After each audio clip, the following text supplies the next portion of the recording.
dans Luc 5, il est dit un jour, alors que Jésus se tenait sur le bord du lac de Génézareth et que la foule se pressait autour de lui pour écouter la parole de Dieu, il aperçut 2 barques au bord du lac.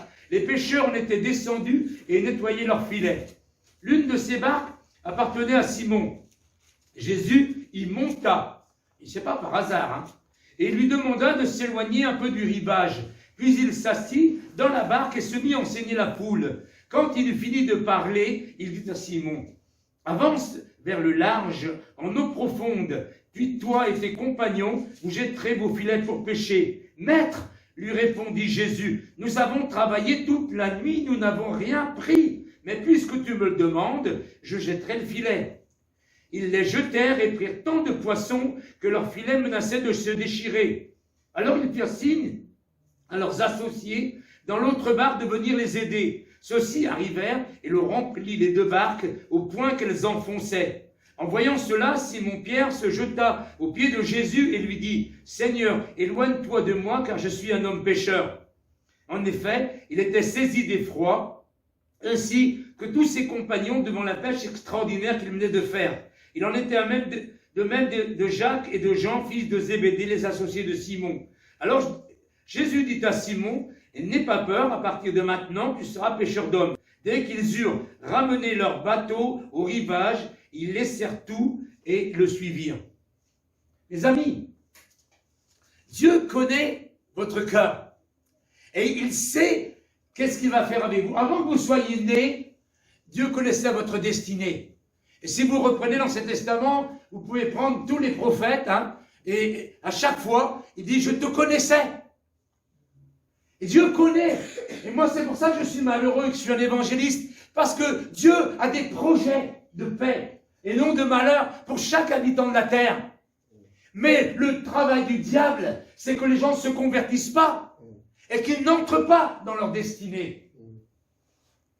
On pourrait dire que presque par hasard, hein, il y a une foule, et dans d'autres versions, il est dit qu'ils se jetaient sur lui pour entendre la parole de Dieu. Et il était agglutiné. Vous voyez, c'était comme une star, hein, à qui on veut absolument un selfie ou un autographe. Et il était écrasé par la foule. Mais ce n'était pas le hasard. Il n'y a rien, ça n'existe pas le hasard. Quand je me suis jeté du toit à Katmandou, Dieu savait que j'allais en arriver là. Parce que quand j'étais enfant, je voulais aider les autres. Je voulais acheter un ranch, je voulais faire plein de choses. Et Dieu connaissait mon cœur. Et Dieu avait une destinée pour moi. Mais le diable, connaissant cette destinée, il a tout fait pour que je fasse le contraire. Et je me suis dégoûté. Et c'est pour ça que je voulais me suicider. Je ne voulais plus vivre. J'étais devenu le contraire de tout ce que je voulais devenir. Je m'entendais parler et parler de la drogue qui était bon. Et je savais dans mon cœur que je mentais aux gens. Mais Dieu savait ça. Et Dieu était là. C'est comme si que quand j'ai dit Dieu, si tu existes, tu ne m'as pas crevé pour me laisser crever. Tu ne m'as pas créé pour me laisser crever comme ça. C'est comme s'il disait, ça y est, enfin. Enfin, il se connecte avec moi. Dieu attend que nous venions vers lui. Dieu attend que nous lui ouvrions notre cœur. Dieu a des projets de paix pour nous. Et là, quand il est acculé, il faut absolument qu'il s'éloigne. Donc, il cherche une barque. Mais c'est quand même incroyable, hein, que la barque de Pierre est là. La barque de Simon-Pierre est juste là. Pierre est en train de nettoyer ses filets. C'est pas vraiment la joie. Et quand Dieu vient nous voir, on n'est pas en forme. On n'est pas dans le succès. L'orgueil est éloigné quand les choses ne marchent pas. Et nous, on pense que l'échec, c'est quelque chose de mauvais, alors que c'est un terrain favorable. Cette Françoise, jamais on aurait imaginé, c'était la personne sur laquelle on aurait le moins misé. Vous voyez? Et quand on a entendu ces témoignages, parce que moi, en tant qu'évangéliste, je ne m'occupe pas forcément des gens après, quand on a entendu vendredi tout le bien qu'on disait, moi je me grattais, je me disais, est-ce qu'il parle vraiment de la même Françoise? Est-ce que c'est pas un imposteur qui serait dans le cercueil là? Et c'est vraiment de cette personne-là qui parle? Mais oui, Dieu nous connecte avec des gens, on a l'impression qu'on ne fait rien du tout. Et des fois, on est l'arrivée pour une personne. Mais des fois, on est que le départ. On peut être dans une région, là où on est, ça fait la 20e année qu'on y est, on n'a pas encore vu de conversion. Alors que la première année dans les Ardennes, on en a vu plein. Et sur une vingtaine d'années à Clermont-Ferrand, on en a vu des dizaines, et j'oserais même dire des centaines. Et là, vous voyez, on est dans un endroit où on sème. On ne moissonne pas. Pas encore. Et peut-être que nous allons partir un jour et que d'autres moissonneront à notre place. Et ce qu'il faut, c'est vraiment savoir que ce qui est important, c'est de faire aujourd'hui ce que notre main peut faire. Et sans s'inquiéter de savoir les résultats qu'il y aura. Et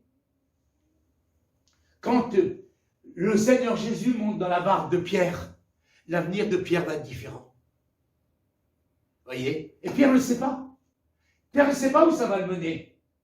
Il prête sa barque parce que, bon, il a vu des miracles, il a vu des foules, tout ça, et lui, c'est un pêcheur, et c'est une pauvre vie, voyez? D'être dans les tempêtes et tout ça, peut-être que la pêche aujourd'hui c'est différent, mais à l'époque c'était pas marrant. Il n'y avait pas la sécurité sociale, il n'y avait pas... On n'avait rien. Aujourd'hui, même quand les cultivateurs ne marchent pas, ils ont des subventions, tout ça. À l'époque, il n'y avait rien. Tu pêches pas, tu crèves. Tu n'as rien du tout. Vous voyez? C'était une vie très dure. Mais quand le Seigneur vient dans sa barque, sa vie va changer. Et Jésus va utiliser sa barque. Et on pourrait dire, nous sommes la barque du Seigneur. La seule chose que Dieu nous demande, c'est laisse-moi la présidence dans la barque. C'est difficile quand notre vie nous appartient et qu'on doit l'abandonner, voyez, à quelqu'un d'autre. C'est ça le plus difficile. Quand on a mené sa barque et qu'il faut abandonner notre vie dans les mains de quelqu'un d'autre, qu'au départ on ne connaît pas, voyez. Et à cette époque-là, ce qu'ils entendaient de Jésus, c'était mitigé. Moi, on a écouté avec ma femme en revenant dans la voiture ou en partant justement à Clermont-Ferrand sur un disque, l'évangile de Jean. C'est tout l'évangile, c'est les uns disaient, les autres disaient, et chacun avait son opinion, chacun avait sa façon de voir de qui était Jésus. Mais on en entendait toutes les couleurs. C'était pas c'est Dieu, c'est le maître, c'est le sauveur. Il y avait de tout. Et c'est ça que Pierre a entendu et il a engrangé. Mais dans l'échec, c'est comme s'il se disait, j'ai rien à perdre. Et c'est pour ça qu'il est dit, les voleurs et les prostituées vous devanceront dans le royaume des cieux. C'est pour ça qu'une Françoise nous devance dans le royaume des cieux. Parce que les pauvres, ils n'ont rien à perdre. Mais quand je me suis converti, le Saint-Esprit est descendu sur moi. Et je vais donc y être au mois de juillet dans l'église où je me suis converti, 50 ans après. Je me suis converti le 16 juillet, là ça sera le 17, le dimanche, voyez. Et le Saint-Esprit m'a convaincu de péché, il m'a montré qui j'étais vraiment. Moi qui me prenais pour une victime, j'ai réalisé que j'étais un coupable. Et quand Dieu m'a dit, tu seras mon serviteur, tu vas devenir pasteur. Quand les gens m'ont dit, qu'est-ce qui se passe, qu'est-ce qui est arrivé, parce que j'étais comme ça, j'avais des démons qui tremblaient, tout ça. Et je leur ai dit, le Saint-Esprit m'a visité. Ils m'ont regardé, l'air de dire, qu'est-ce qu'il raconte celui-là, il a peut-être fait une crise de drogue, et puis il croit que c'est le Saint-Esprit. Et puis je dis après, Dieu m'a parlé. Et ils m'ont dit, comme ça, qu'est-ce qu'il t'a dit, hein? Et je dis, il m'a dit que je serais pasteur. Et du tac au tac, ils m'ont répondu, impossible. Le premier mot chrétien que j'ai entendu, c'est impossible. Et j'ai dit, pourquoi? T'as pas de bac. Vous voyez?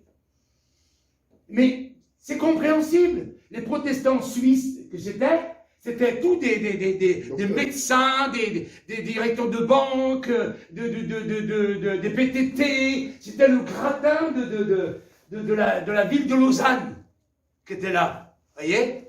Et je peux comprendre qu'ils n'aient pas compris. Et quand j'ai retrouvé un Hongrois 30 ans après, et qui m'a vu en costume, cravate et les cheveux courts et prêchant l'évangile, lui qui m'avait connu des cheveux longs, pouilleux, marchant pieds nus, et vulgaire et tout ce qu'on veut, et toxico, il pleurait devant l'œuvre de Dieu. Pas devant le Jean-Michel Panier qui avait changé, mais l'œuvre de Dieu. Voyez? Mais si, ils ne s'étaient pas arrêtés, ces gens. 200 mètres seulement, 200 mètres. Qui s'arrête pour 200 mètres? Personne. Et qu'ils me disent, si tu viens à la maison du Camembert, c'est la seule chose que j'avais demandé quand ils se sont montés à Katmandou, quand j'ai dit, si tu ne veux pas que je crève, ramène-moi en France. Et si la première chose que je mangerai en France, c'est du Camembert. Ils n'ont pas fait grand-chose. Ils ont fait 200 mètres et ils vont amener à la piscine avec eux et avancer en pleine eau. Mais Pierre devait se gratter la tête et qu'est-ce qu'il veut? Qu'est-ce qu'il veut me dire? Qu'est-ce qu'il veut faire? Hein? Et arrivé en pleine eau, il est pris sur son propre terrain. Il est pêcheur de père en fils pendant des générations. Jésus, hein, il était connu comme menuisier charpentier. Hein? Pour qui il se prend celui-là de dire jette les filets? Et il lui dit mais Seigneur, nous avons travaillé toute la nuit sans rien prendre. Mais sur ta parole, je jetterai le filet. Il commence à entendre la voix de Dieu et à obéir à la voix de Dieu sans savoir où ça va le mener. Et mes amis, si nous sommes là ce matin, c'est parce que nous entendons la voix de Dieu et nous obéissons à Dieu. Nous ne comprenons pas pourquoi d'autres ne sont pas là. Nous ne comprenons pas pourquoi d'autres, ils ont tout laissé tomber. Mais ça ne nous regarde pas. Moi, ce que je veux, c'est continuer d'entendre la voix de Dieu. Et si Dieu me dit que je suis guéri par les meurtrissures de Jésus-Christ, même si je ne me sens pas bien, je dirais que je suis guéri. Il y a 10 ans en arrière, j'étais 4 fois aux urgences. 4 fois aux urgences en 2012. Vous voyez? Dieu m'a dit, tu seras sauvé, toi et ta famille. J'ai vu mon fils, il y a 15 ans, poignardé. Voyez, etc., etc., etc. Mais j'ai décidé de croire dans la parole de Dieu, de me reposer sur la parole de Dieu, et le reste ne m'intéresse pas. On peut me dire tout ce qu'on veut, je suis obtus et buté, c'est à croire que mon Dieu, qui a créé l'univers avec sa parole, est capable, quand il dit quelque chose, de le faire. Ma mère avait un cancer. Et j'ai dit, au nom de Jésus-Christ, je brise ce cancer, au nom de Jésus-Christ, etc. Et ma mère, elle était guérie, elle a vécu 90 ans. Mon fils n'est pas mort. Et j'ai aucune personne dans ma famille, ni neveu, ni nièce, ni personne. J'ai décidé de croire que toute ma famille était sous la protection de Dieu, et le diable a essayé en vain, encore avec mon neveu, il y a 2 ans en arrière, sa voiture était complètement aplatie. Les pompiers sont venus avec le chalumeau pour découper la voiture, et ils ne comprennent pas qu'un garçon est sorti sans une égratignure. Son frère s'est pendu à une branche 2 fois, il n'est pas mort. Son père, il a eu un accident de moto, il a eu le ventre ouvert. Et là, c'est la 2e fois que mon gendre se fait opérer du foie. Et le diable veut nous dire, t'as vu, je vous aurai. Eh bien non, monsieur le diable, nous croyons dans la parole de Dieu. Tu ne toucheras pas un cheveu d'aucune personne de notre famille, et toute notre famille ira au ciel. Alléluia. Croyez-le. Quand Jésus est monté dans la barque de Pierre, c'était le début du ministère de Pierre. Et quand Pierre a vu tous les miracles, quand il a vu tous ces poissons dans ses filets, et qu'il fallait des compagnons pour l'aider à tirer les filets, hein, il s'est prosterné. Et il a dit, retire-toi de moi, je suis un homme pécheur. C'est là qu'il est passé par sa conversion. C'est là qu'il a compris que celui qui était là, c'était pas seulement un prophète, un faiseur de miracles, c'était Dieu venu sur la terre. Et le Seigneur va l'utiliser. Mais il va se passer des temps difficiles après. Là, il a écouté, là, il a obéi. Et là, il a vu la main de Dieu. Mais quand Jésus a été crucifié, c'est le premier qui dira, je ne le connais pas. et avec des imprécations. Je vous le jure, vous le promets sur la tête de je ne sais pas qui, je ne connais pas cet homme. Le même qui avait fait confiance. Et vous devez savoir que c'est notre nature humaine. Il n'y a pas un juste, pas même un seul. Tous sont pervertis, tous sont sur la langue un venin d'aspic. Nous sommes capables du meilleur et du pire. Nous sommes capables d'adorer Dieu et nous sommes capables de le renier. Dans notre nature humaine, pas dans notre esprit, dans notre nature humaine. Et ce que j'aime, c'est le Seigneur Jésus, une fois qu'il est ressuscité. Hein?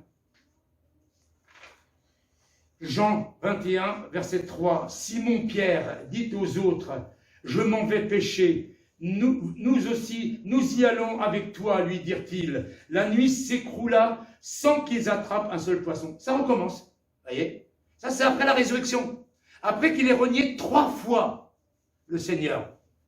Et le Seigneur va le faire 3 fois dire pour réactualiser son disque dur et pour effacer la bande précédente. Déjà le jour commençait à se lever, et voici Jésus se tenait debout sur le rivage, et il avait fait un feu. Mais les disciples ignoraient que c'était Jésus. Il les appela, « Hé les enfants, avez-vous pris du poisson ?»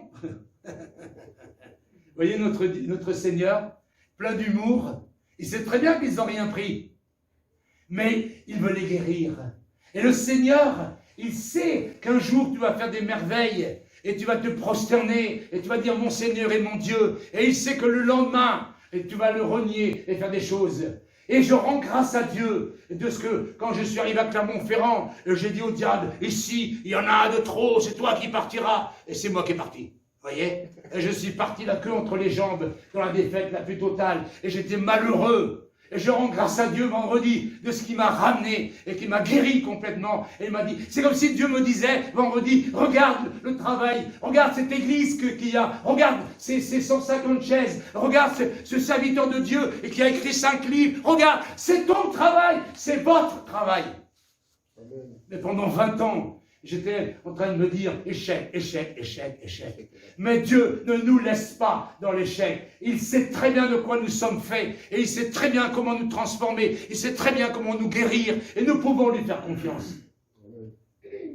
Rien, répondirent-ils. Jetez vos filets du côté droit du bateau, leur dit-il, et vous en trouverez. Là ils ne se sont pas dit, oui, nous avons travaillé toute la nuit sans rien prendre. Hein? Ils ont déjà vu le même miracle. Ils vont remettre le filet. Tout seul, c'est dans l'échec, mais avec Dieu, nous ferons des exploits. Si Dieu est avec nous, qui sera contre nous? Alléluia. Ils lancèrent le filet et ne purent plus le remonter, tellement il y avait de poissons. 153. Moi, je trouve que c'est beau parce que, vous savez, la Bible, elle ne dit pas un seul mot, une seule lettre pour rien dire. Si elle s'est marquée 153, gros poissons, c'est parce que c'est important. Vous voyez? Il fallait que le Pierre, avec toute son équipe, réalise que le pardon de Dieu est toujours là. Et si tu as quelque chose à te reprocher, et si tu as eu des temps difficiles, et si tu as eu des paroles qui ne sont pas justes, si tu as des temps de découragement, le Seigneur, il vient et il te remet dans la barque, il te remet dans la condition numéro 1. Le disciple que Jésus aimait dit alors à Pierre, c'est le Seigneur. Jésus s'adressa à Simon-Pierre, Simon, fils de Jean, m'aimes-tu? Vous voyez, c'est pas aux autres qui parlent, c'est pas à Jean. Il n'y a pas eu de problème avec Jean. Vous voyez, le problème c'est avec Pierre. Et Jésus revient vers Pierre. Et 3 fois il va lui dire, Pierre, m'aimes-tu? C'est pas Jésus ne doute pas de l'amour de Pierre. Mais c'est Pierre qui a besoin de guérir. C'est comme ça que ça doit se passer. Oui, Seigneur, tu connais mon amour pour toi. Jésus lui répondit, Père, prends soin de mes agneaux. Pierre, m'aimes-tu pour la 2e fois? Oui, Seigneur, tu connais mon amour pour toi. Jésus répondit, nourris mes brebis. Une 3e fois, as-tu de l'amour pour moi? Seigneur, tu sais tout. Tu sais que j'ai de l'amour pour toi. Jésus lui dit, prends soin de mes brebis. Verset 19, Jésus lui dit comment il allait mourir après. Vous vous rendez compte? il lui dit comment il le relève et tout, et après, juste après, ça paraît drôle, hein, il lui dit quelle mort il va mourir. Ça semble drôle, hein, il le relève, il le remet debout, il l'amène dans une guérison mentale et spirituelle, juste pour lui dire après, ben, je vais te dire maintenant comment tu vas mourir. C'est drôle, hein, vous voyez. Après, je voudrais vous laisser vous lire un autre passage dans Luc. C'est Luc combien, chérie? Non, Acte 10.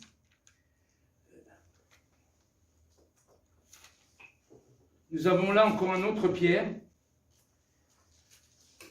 Mes amis, je ne sais pas combien de temps il s'est passé entre le moment où Jésus montait dans la barque de Pierre. Je ne sais pas combien de temps il s'est passé entre le moment où il a dit « tu seras pêcheur d'hommes » et le moment où il l'a relevé, vous voyez, jusqu'à Acte 10.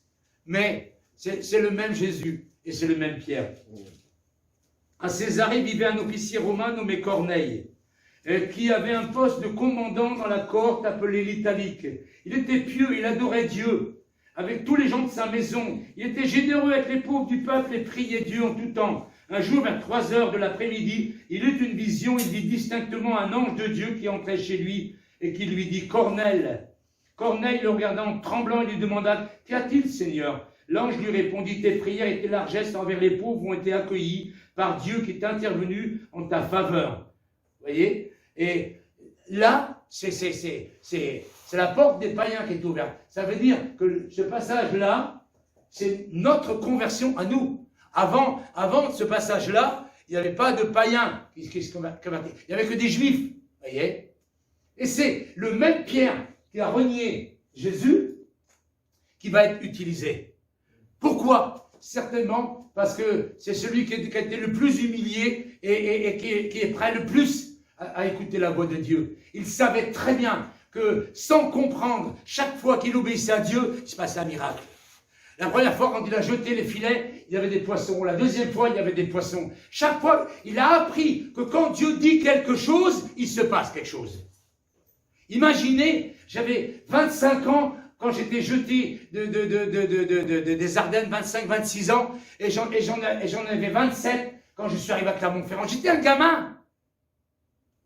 Mais quand j'entendais la voix de Dieu, je savais que c'était pour quelque chose. Quand Dieu m'a dit, cette fille-là sera ta femme, je savais que c'était Dieu qui parlait. Quand Dieu nous a demandé de quitter le Clermont-Ferrand, de venir habiter dans le sud, je savais. Et c'est beau d'entendre la voix de Dieu. Et c'est jamais avec tout le chapitre. C'est pas, tu vas entendre la voix de Dieu, et puis il va se passer ça, puis il va se passer ça, puis il va se passer ça. Il nous dit les choses une après l'autre. Voyez? Mais moi, ce que j'aime dans ce passage, avant de vous le lire, c'est que il n'a pas encore parlé à Corneille, et c'est déjà que Corneille va dire oui. C'est beau, hein?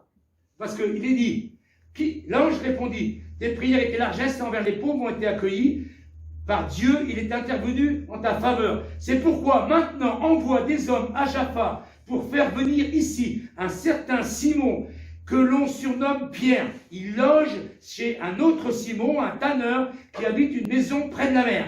Vous voyez, c'est précis, hein?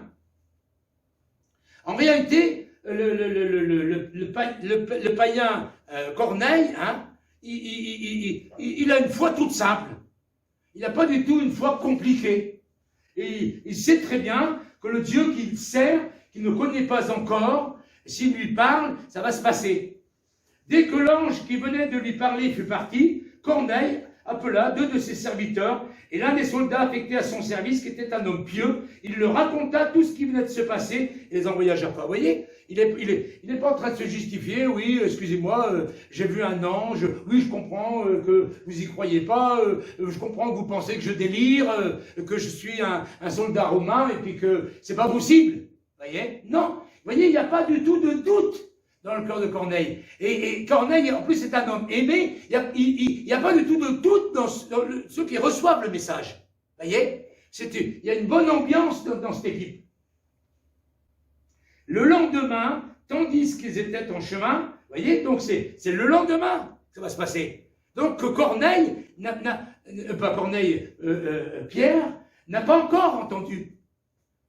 Moi, je trouve ça extraordinaire que le Seigneur, hein, il sait que Pierre ne va pas discuter. Il le connaît sans Pierre.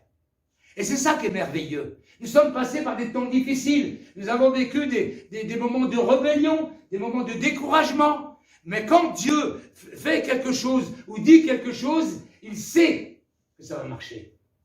Donc, mettez pas votre confiance en vous. Dites pas, oui Seigneur, je suis là pour faire ta volonté, tout. Mais croyez que Dieu vous connaît mieux que vous vous connaissez. Et que s'il vient vers vous et s'il vous demande quelque chose, c'est qu'il sait que ça va marcher. Il sait qu'il ne va pas rencontrer un obstacle, un Pierre qui va dire non, Seigneur, c'est pas possible. Voyez. Pierre monta sur la terrasse, voyez, le lendemain de la maison pour prier. Il était à peu près midi. Il eut faim et voulut manger. Pendant qu'on lui préparait son repas, il tomba en extase. Il vit le ciel ouvert, une sorte de grande toile tenue aux quatre coins qui s'abaissait et descendait vers la terre. Elle contenait toutes sortes d'animaux, des quadrupèdes, des reptiles et des oiseaux. Il entendit une voix. Moi, c'est ça que j'aime bien. Et c'est ça que je voudrais que vous gardiez. Pierre a appris à entendre la voix céleste. Que ce soit la voix d'un ange, ou la voix du Saint-Esprit, ou la voix de Jésus, ou la voix de Dieu le Père, peu importe, il a appris à entendre et à discerner la voix de Dieu. Il entendit une voix qui lui disait « Lève-toi, Pierre, tue ces bêtes et mange-les. » « Oh non, Seigneur, répliqua Pierre, jamais de ma vie je n'ai mangé de souillé ou d'impur. Mais la voix reprit et dit, ce que Dieu a déclaré pur, ce n'est pas à toi de le considérer comme impur. Par 3 fois, cela se renouvela, puis la nappe disparut dans le ciel. Et moi j'aime bien, quand Dieu veut parler, il ne parle pas seulement une fois. Vous avez vu? 3 fois. Et souvent quand Jésus dit, en vérité, je vous le dis, vous voyez, s'il dit en vérité, hein, peut-être que vous pouvez dire j'écoute pas, mais en vérité, hop, ça c'est important. Mais là, 3 fois. Et là encore, ne dites pas, ouais, ça y est, j'ai passé à côté de ma destinée, c'est ma faute, j'ai pas ouvert mon cœur, j'ai pas écouté Dieu, c'est foutu pour moi. Non, Dieu répétera. Le Saint-Esprit, il est là en toi. Toujours pour répéter. Je t'aime. Tu es guéri par les meurtrissures de Jésus-Christ. Tu es assis avec Christ dans les lieux célestes. Tu seras sauvé, toi et ta famille, etc. Il répète encore. Par 3 fois, cela se renouvela, puis la nappe disparut dans le ciel. Pierre était fort perplexe et se demandait ce que signifiait cette vision. Vous voyez, c'est un autre Pierre. C'est pas non, hein? Peut-être que ceux qui étaient là-bas, et quand ils ont vu Pierre, Jésus qui a dit, toi tu seras avec moi, hein? Et ils ont dû dire, mais il est pas bien le Seigneur, là il voit vraiment pas ici, c'est qui celui-là, hein? Nous, on le connaît le gars, hein? C'est en tout cas pas lui qui va révolutionner la terre. Mais si, quand Dieu est dans ta barque, les choses sont transformées. Alléluia. Amen. Et ce sont des choses folles du monde, les voleurs et les prostituées vous devanceront dans le royaume des cieux. Quand vous lisez et vous prêchez sur Marthe et Marie, Marthe n'avait pas commis tous les péchés de Marie, parce que Marie était une ancienne prostituée. Marie elle était à ses pieds. Les adorateurs sont des gens qui ont été beaucoup pardonnés. Plus tu as été pardonné, et plus tu aimes, et plus tu adores. Il était perplexe. Pendant ce temps, les hommes envoyés par Corneille s'étaient renseignés pour savoir où se trouvait la maison de Simon et se présentèrent à la porte d'entrée. Ils appelèrent et demandèrent si c'était bien là que logeait Simon, surnommé Pierre. Comme Pierre, qui était toujours à réfléchir sur la vision, l'Esprit lui dit, voyez, il ne l'abandonne pas, il continue de lui dire, écoute, il y a 3 hommes qui te demandent, va, descends, pars avec eux sans hésiter, car c'est moi qui les ai envoyés. Mais c'est facile d'être chrétien, c'est facile de révolutionner le monde, il suffit d'entendre. Hein, on aurait pu dire, oh, Saint-Pierre, on aurait pu lui mettre une statue, c'est grâce à lui que les païens ont entendu l'évangile. Mais non, le Seigneur l'a choisi, et quand les païens viennent vers lui, il dit, ah, j'ai compris, je suis en train de réfléchir, les Black arrivent, ça y est, qu'est-ce qui se passe, vous voyez? Alors Pierre descendit cependant, me voici, c'est moi, que cherchez-vous? Qui? Pourquoi êtes-vous venu? Vous voyez? C'est de l'immédiat. Pierre aurait pu recevoir dans la vision, il va se passer ça, il va te dire ça, écris, prends un crayon, un papier, voilà ce que je vais faire. Non! C'est pendant la marche qu'il se révèle. Nous venons de la part du centurion Corneille, répondirent-ils. C'est un homme droit qui adore Dieu, qui jouit de l'estime de toute la population juive. Un ange de Dieu lui a demandé de te faire venir dans sa maison pour écouter tout ce que tu peux avoir à lui dire. Alors Pierre les fit entrer et leur offrit l'hospitalité pour la nuit. Le lendemain, il se mit en route avec eux, accompagné de quelques frères de Jaffa. Le jour suivant, il arriva à Césarée. Corneille les attendait. Il avait invité à sa parenté ses amis intimes. Au moment où Pierre allait entrer, Corneille s'avança vers lui, se jeta à ses pieds, se prosternait devant lui. Mais Pierre le releva. Nous devrions tous faire ça. Quand les gens commencent à nous dire, oh grand maître, oh grand rabbin, oh toi homme de Dieu, ta. Non, lui dit-il, lève-toi, je suis un simple homme, moi aussi. Un homme qui a été brisé, un homme qui sait qu'il est capable de renier le Seigneur. Mais très peu de gens sont capables de faire ça aujourd'hui.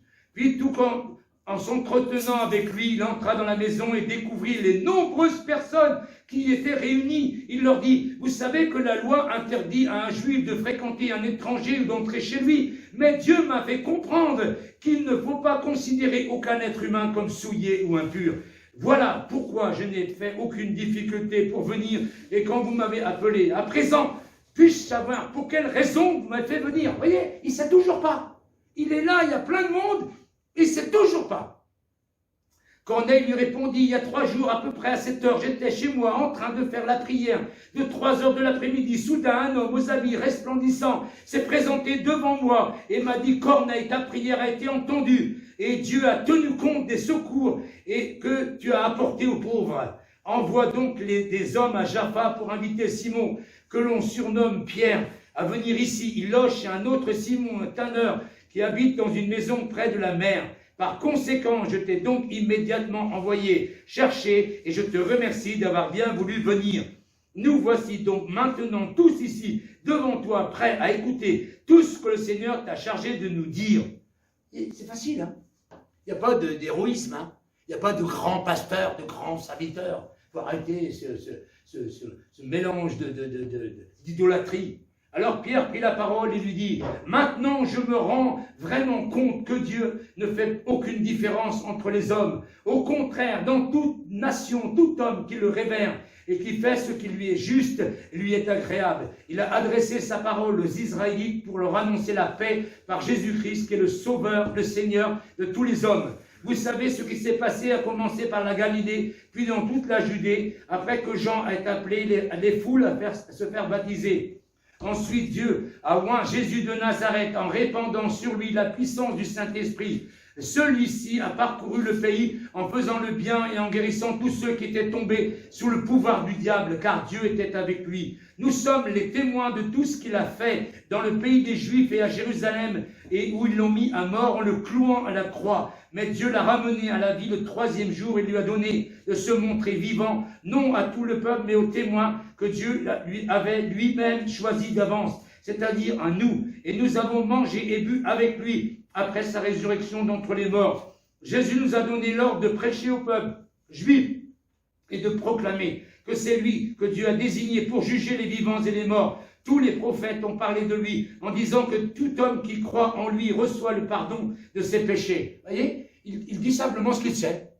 Hein? Il n'a pas fait une grosse prédication, il ne s'est pas dit, ça y est, j'ai reçu une vision d'un ange, il faut que je prépare un message en 3 points, et tout ça. La plupart des gens aujourd'hui me disent, ouais, tu dis toujours la même chose. Ben oui, ben j'ai rien d'autre à vous dire, parce que c'est ce que Dieu me demande de vous dire.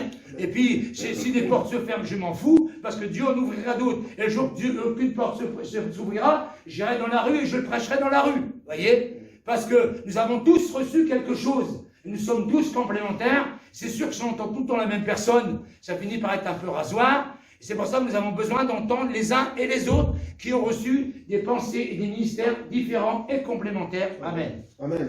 Alors que Pierre prononçait ces mots, vous voyez, il n'a rien fait. Hein. Il n'a pas dit, Saint-Esprit, il faut venir à mon aide, il ne faut pas me laisser tomber, je veux pas être tout seul. L'Esprit Saint descendit soudain sur tous ceux qui écoutaient la parole. Amen. Amen. Les croyants juifs qui étaient venus avec Pierre furent très étonnés de voir que l'Esprit Saint était aussi donné et répandu sur les non-juifs. En effet, ils les entendaient parler en différentes langues et célébrer la grandeur de Dieu. Ouais, c'est pas, il n'a rien fait, Pierre. C'est le Saint-Esprit qui a tout fait. Amen. Alors Pierre demanda, peut-on refuser de baptiser dans l'eau ceux qui ont reçu l'Esprit Saint aussi bien que nous? Et il donna ordre de les baptiser au nom de Jésus-Christ. Ensuite, ils le prièrent de rester encore quelques jours avec eux. Les amis, la vie chrétienne, c'est facile. C'est facile, mais c'est difficile pour la vieille nature qui veut tout comprendre. Voyez? On va dans une école, on va passer un bac, on va faire des études d'avocat ou de médecin ou de ceci ou de cela. On sait où on va, mais avec Dieu, on ne sait pas. Et dès qu'on commence à croire qu'on sait, eh ben Dieu change